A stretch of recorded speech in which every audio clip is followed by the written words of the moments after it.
Hello guys, उत्तीर्ण झालेल्या सर्व विद्यार्थ्यांना खूप खूप खूप शुभेच्छा। माझ्याकडून देखील तुमच्या सर्व विद्यार्थ्यांना खूप खूप शुभेच्छा।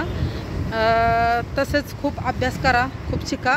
आज माझी मुलगी 14वीला गेली, चांगले भरभरून मार्क्स त्याला भेटले, 80% तिला भेटले। आणि माझी छोटी मुलगी, तिला पण चांगले टक्के पडले। त्यासाठी आज आम्ही सेलिब्रेशन करण्यासाठी जेवण करायला आज हॉटेल स्वागत येथे आलेलो आहोत। हॉटेल स्वागत तुम्ही बघू शकता, शिक्रापूरमध्ये एक फेमस हॉटेल आहे, फॅमिली रेस्टॉरंट आहे। त्या ठिकाणी आम्ही आज मुलींना जेवण करण्यासाठी घेऊन आलो आहोत। माझी पूर्ण फॅमिली आहे, तुम्ही बघू शकता। अजून बाकीची पाठीमागं आहे, ती पण येतात आहे। आणि मला तुम्हाला एकच सांगायचं आहे की खूप अभ्यास करा आणि मस्त चांगले मार्क्स पाडा।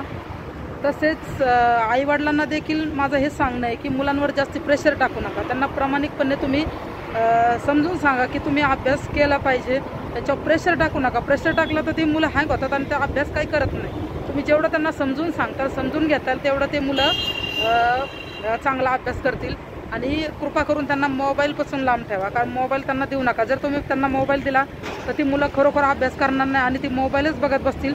आज माझ्या दोन्ही मुली आणि एक छोटा मुलगा आहे, यांना मोबाईल हा प्रकार नाही आहे। हे व्हिडिओ वगैरे जे तुम्ही बघता यूट्यूबला वगैरे, हे व्हिडिओ मी स्वतः टाकत असते। ही मुलगी तुम्ही बघू शकता, सायली चव्हाण ऑफिशियल हिचा चॅनल आहे, पण ती कधीच व्हिडिओ टाकत नाही। काही लोकांचा गैरसमज असेल की ही मुलगी व्हिडिओ टाकते का, पण नाही। हे आज सगळे आत्तापर्यंत जेवढे पण व्हिडिओ टाकले ते मी स्वतः व्हिडिओ टाकते। ती फक्त व्हिडिओ काढती, पण व्हिडिओ मी टाकते। आणि तिचा कुठल्याही प्रकारचा म्हणजे याच्यात हस्तक्षेप नाही व्हिडिओमध्ये। ती फक्त व्हिडिओ काढायचं काम करते, टाकायचं काम मी करते। आणि अभ्यास जास्तीत जास्त ती अभ्यास करते आणि जास्तीत जास्त चांगले मार्क्स पाडते। आत्तापर्यंत पहिली ते आता 14वीला गेली ती, आत्तापर्यंत ती एकदाही कुठल्या विषयामध्ये आत्तापर्यंत कमी पडली नाही। सगळ्या विषयामध्ये तिला आत्तापर्यंत चांगले मार्क्स पडलेत। एक छोटी मुलगी बघा ही माझी, ऋतू हात कर, ऋतू हात कर, हात कर, ऋतू हात कर। ही एक माझी छोटी मुलगी आहे आणि त्या छोट्या मुलीला देखील खूप चांगले मार्क्स पडलेत। आतापर्यंत तिने खूप अभ्यास केला आणि एकदम टॅलेंट आहेत माझ्या दोन्ही देखील मुली अभ्यासामध्ये।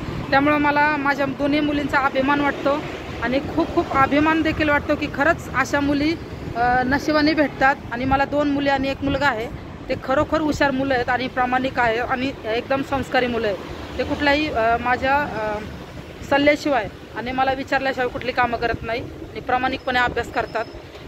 तुम्ही बघू शकता, गरीब गाय म्हणतो ना, अशा प्रकारे सायली। आणि खूप संस्कारी मुलगी, छोटी मुलगी देखील खूप संस्कारी आणि अभ्यास एकदम प्रामाणिक करतात। तुम्हाला देखील माझी हीच विनंती आहे पालकांना की मुलांना मोबाईलपासून लांब ठेवा। आणि मोबाईल मुलांना जर दिला तर त्या मुलांचं नुकसानच होणार आहे। ते मोबाईल जास्त बघतील आणि अभ्यासावर लक्ष कमी ठेवतील, त्यामुळं मोबाईल पहिला त्यांना लांब ठेवा। आणि आता यांचा मोठा वर्ग आहे 14वीला, आता 15वीला जातील, म्हणजे अजून 1 वर्षांनी 15वीला जातील। पण जोपर्यंत मुलांचं ग्रॅज्युएशन होत नाही आणि जोपर्यंत ती मुलं चांगले अधिकारी होत नाही, तोपर्यंत त्या मुलांच्या लग्नाचा विचार करू नका।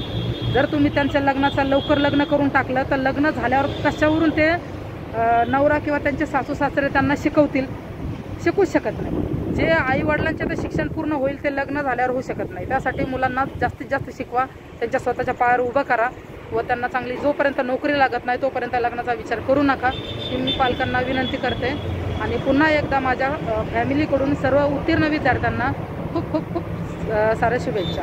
धन्यवाद।